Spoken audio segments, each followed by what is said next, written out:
Salut, aujourd'hui nous sommes là pour faire l'analyse des données. L'analyse des données dans l'application se fait avec différents modules, mais nous allons particulièrement mettre l'accent aujourd'hui sur l'analyse avec le module rapport d'événements. Le module rapport d'événements permet d'avoir des données sous forme de tableau. Ok, donc là, on se connecte à la plateforme, toujours avec le même processus, en entrant l'adresse de la base de données, en mettant le nom d'utilisateur et le mot de passe. Une fois qu'on entre, on accède directement au tableau de bord qui se présente ainsi. Alors, pour faire l'analyse, on vient encore sur le menu ici. Et on clique ici sur rapport d'événement. Effectivement, donc c'est là que nous allons faire l'analyse au niveau du rapport d'événement. Ok, une fois que la page de rapport d'événement s'ouvre, vous allez remarquer que nous avons ici différentes parties. Nous avons le volet de gauche qui nous permet de sélectionner les éléments à afficher. Ici, nous avons le volet à ce niveau-là qui nous permet d'avoir des différentes options. Et nous avons la zone d'affichage des résultats. Donc, pour aujourd'hui, nous allons analyser certaines données. Donc, la première information que nous allons analyser, c'est de vérifier ici si des prélèvements ont été effectués par les EIR. Okay. Après, nous allons voir la liste des EIR n'ayant pas effectué des prélèvements. Par la suite, nous allons voir le nombre de prélèvements effectués durant les 14 derniers jours. Et nous allons ensuite voir les résultats d'analyse par prélèvement. Et nous allons voir à la fin le cumul des résultats d'analyse durant les 14 derniers jours. Donc, tout de suite, nous allons commencer par le premier, qui est vérifier si les EIR ont effectué des prélèvements. Alors, l'analyse se fait comment? Ici, nous sommes dans un système d'analyse des données individuelles. Et l'analyse des données individuelles se fait au niveau des programmes où les informations ont été enregistrées. Vu que nous voulons ici vérifier si des prélèvements ont été effectués par les EIR, nous allons vouloir certainement avoir la liste des EIR et voir en face si les EIR ont fait des prélèvements. Ok, pour avoir ces genre d'informations, qui sont des informations individuelles, il faut venir ici, là où c'est écrit Pivot Table, clique dessus et puis on met Line List. Ok, une fois qu'on clique sur Line List, on descend directement au niveau du programme. On clique sur Programme et cette fois-ci, on vient choisir notre programme qui contient les informations dont nous avons besoin. Et ici, le programme, c'est Notification des cas de coronavirus. Donc, nous cliquons dessus. Une fois que nous avons choisi notre programme, qui est la notification des cas de coronavirus, il faut vraiment choisir le stage dans lequel se trouve l'information que nous recherchons. Le stage qui contient l'information sur les prélèvements, qui est le stage échantillon prélevé. Alors, là où c'est écrit stage, select stage, là où c'est écrit stage, on descend sur la section 4. Section 4, échantillon prélevé. Ok, une fois qu'on clique dessus, nous avons ici la liste de tous les éléments. Et ces éléments-là, c'est vraiment tous les éléments qui sont dans le système, pratiquement les éléments concernant surtout ce programme-là. Alors, ce que nous voulons d'abord voir, c'est les EIR. Alors, nous avons le choix entre dérouler pour retrouver les EIR, le code des EIR, ou faire une recherche. Donc, cette fois-ci, la première, nous allons rechercher d'abord les EIR. Nous voyons ici code EIR. Ensuite, l'élément suivant, c'est le prélèvement. Donc, cette fois-ci, nous allons taper. Nous allons voir si des prélèvements ont été effectués. Pour ça, nous allons chercher échantillon. Donc, quand on tape, on voit ici COVID échantillon prélevé. Donc, c'est l'élément qui nous intéresse. Si vous avez remarqué bien, pour la sélection, j'ai fait double-clic. J'ai double-cliqué sur l'élément qui m'intéresse.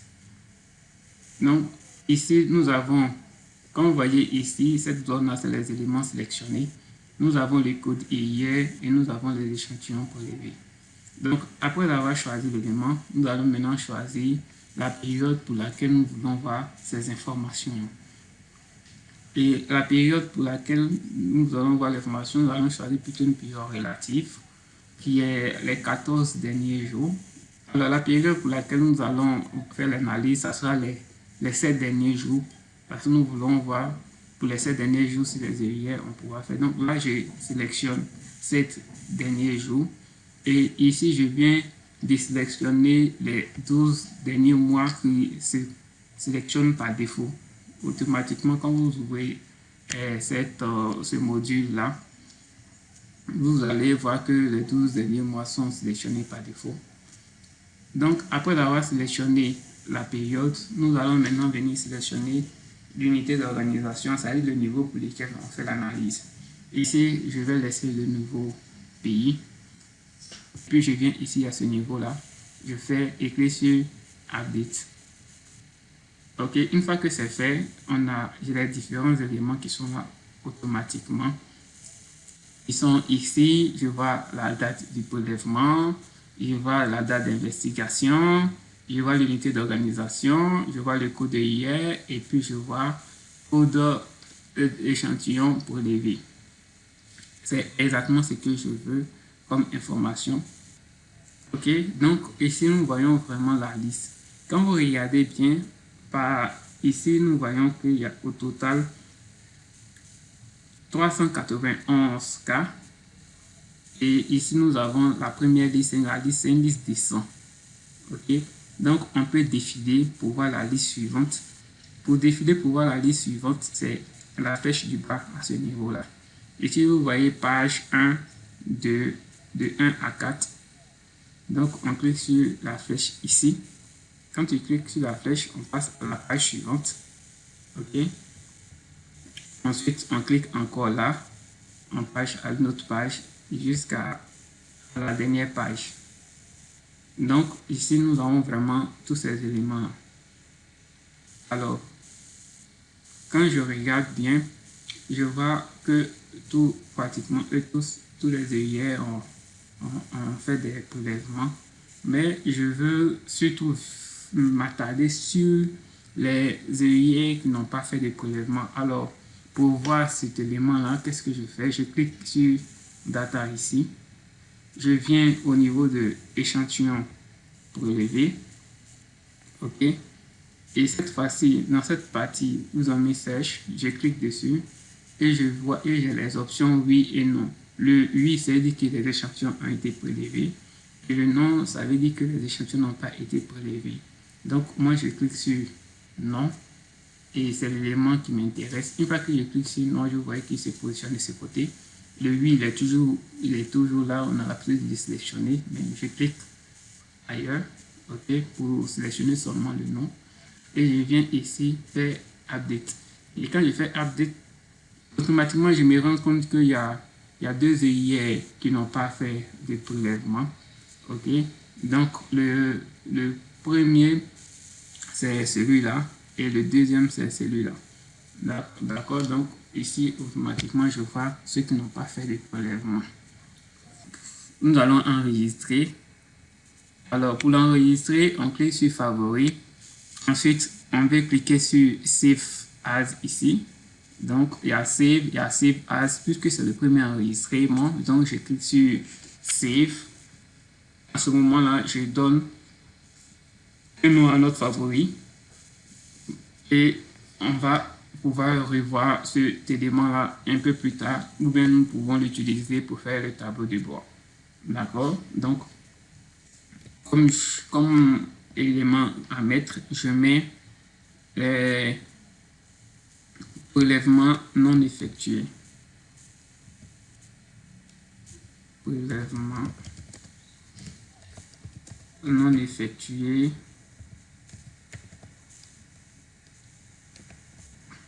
par EIR.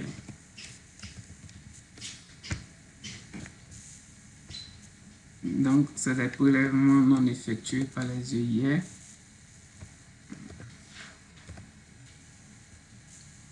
OK. Et je clique sur Save ici. Et c'est enregistré. On a bien enregistré notre premier élément. Ensuite, après avoir vu la liste des EIR qui n'ont pas fait de prélèvements, on aimerait vraiment avoir des informations sur le nombre de prélèvements effectués par jour. Et là, ce sont des données vraiment agrégées. Et pour avoir ces données agrégées là, on peut toujours rester à ce même niveau. Et cette fois-ci, vous voyez ici, dans cette zone-là, où on avait sélectionné Line List précédemment, cette fois-ci, nous allons sélectionner Pivot Table. Alors, quand je clique sur Pivot Table ici, et je clique sur Update ici, automatiquement, vous voyez que j'ai le jour où le prélèvement n'a pas été effectué et c'est quand? C'est le 16. Le 16 avril, il y a eu 2 EIR qui n'ont pas fait de prélèvement. Ok, donc ici, nous allons, comme vous voyez, c'est seulement les prélèvements qui n'ont pas été effectués que nous voyons. Maintenant, ce que nous voulons voir, c'est vraiment tous les prélèvements qui ont été effectués ou pas. En ce moment-là, je viens ici, je clique sur le nom, là où c'est écrit nom, là, je clique dessus, et puis je viens cliquer sur nom. Et quand vous voyez à ce niveau-là, ça veut dire que l'élément n'est pas sélectionné, et je clique sur Update. Et quand je clique sur Update, qu'est-ce que vous voyez? Vous voyez tous les prélèvements qui ont été effectués par jour. Ok, du 15 au 21, on voit tous les prélèvements qui ont été effectués par jour. Alors, moi, on voit aussi qu'il y a des NA. Le NA, c'est pour dire que le champ échantillon prélevé n'a pas été renseigné. Alors, si cet élément-là ne nous intéresse pas, non applicable, ne nous intéresse pas par rapport à l'analyse que nous sommes en train de faire, bien sûr, à ce niveau, nous allons voir ici dans Options, ok, dans Options, et puis il y a Hide NA Data, ok, donc on clique sur Hide NA Data et fait Update en bas ici. Et à ce niveau-là, qu'est-ce qu'on voit? On voit le nombre d'échantillons prélevés par jour. Ok, donc pratiquement, nous avons le 15 avril, il y a eu 59 échantillons qui ont été prélevés.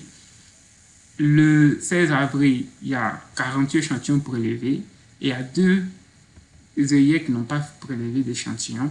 Donc, ce sont des informations que nous avons ici.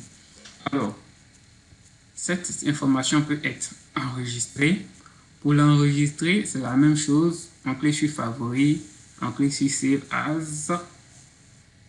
On clique sur Save As cette fois-ci. Pourquoi? On clique sur Save As parce que le favori président est toujours utilisé. C'est lui que nous avons là.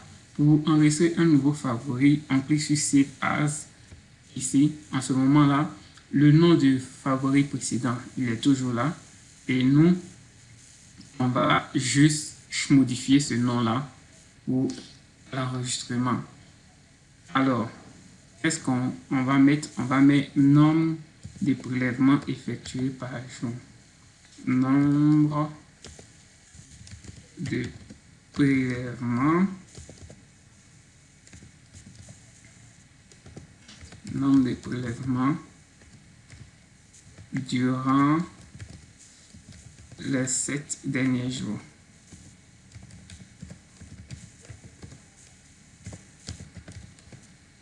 Ok, et on clique ici sur Save. Ici, nous avons vu les deux manières de faire les analyses avec le module rapport d'événements. Ok, donc nous allons continuer nos analyses et cette fois-ci, nous allons passer à l'analyse de certains éléments. Ok, donc nous avons déjà fait l'analyse sur la vérification des prélèvements effectués par les EIR. Nous avons listé les EIR qui n'ont pas fait de prélèvement. Ici, nous avons aussi listé le nombre de prélèvements effectués durant les 7 derniers jours. Et là, nous allons maintenant voir les résultats d'analyse du laboratoire à prélèvement. Et à la fin, nous allons voir aussi les résultats d'analyse pour les 7 derniers jours, en fait, pour harmoniser un peu les choses. Alors, pour voir les résultats d'analyse des laboratoires, cet élément se trouve dans la section classification des PSP. Parce qu'il faut se rappeler que la classification est faite au niveau de la DPSP et c'est là-bas que les résultats sont donnés. Okay? Alors, les éléments sur lesquels nous allons vraiment travailler, c'est voir les échantillons et les résultats qui sont liés à ces échantillons-là. Ok? Donc, on va venir ici. Là c'est marqué pivot table pour et sélectionner line list. Vous dire que c'est la liste que nous voulons avoir. En ce moment-là, on vient ici et nous allons sélectionner d'abord les URL. Ensuite, nous allons sélectionner les échantillons, le code de l'échantillon. OK. Et après avoir sélectionné le code de l'échantillon, maintenant nous allons chercher sa classification finale au niveau de la DPSP et on duplique encore pour sélectionner. On vient sur période. La période, c'est toujours les 7 derniers jours. On vient ici au niveau de l'unité d'organisation et on laisse par défaut le Burkina Faso qui est le pays et on clique sur Update. OK. Et quand on clique sur Update, automatiquement ici on voit les différents éléments. Ici on voit que la classification finale est ici. Ok, ici on voit la classification finale, ici on voit le code de l'échantillon, ici on voit le code de l'EIR, ici l'unité de l'organisation, c'est la structure, les différents éléments. Ok, donc quand je regarde jusqu'à là, je vois que ici vraiment, par exemple pour ce numéro d'échantillon, c'est un cas confirmé. Pour le numéro d'échantillon qui est là, c'est un cas négatif. Okay? Donc, ce sont des éléments sur lesquels nous allons vraiment travailler et ce sont ces éléments-là qui nous intéressent le plus. Alors, nous maintenant, c'est qu'on veut plus s'attarder sur les données par rapport au nombre de cas positifs, le nombre de cas négatifs. En ce moment-là, on vient ici, pivot table, ok, et on clique sur Update. Et là, on a vraiment les résultats vraiment par jour, ok. On voit que ici, en termes de cas confirmés, on a 5 qui ont été confirmés. On a eu 44 qui ont été négatifs. Pour le 15, pour le 16, il y a 35 qui sont négatifs. On a 11 qui ont été positifs. Ainsi de suite. Donc, vraiment, on a la situation à ce niveau-là. Et c'est un tableau vraiment très intéressant qui nous édifie. Alors, pour ça, nous allons enregistrer ce tableau comme d'habitude. Je fais un Save As et je vais lui donner un nom.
Ok, et on enregistre.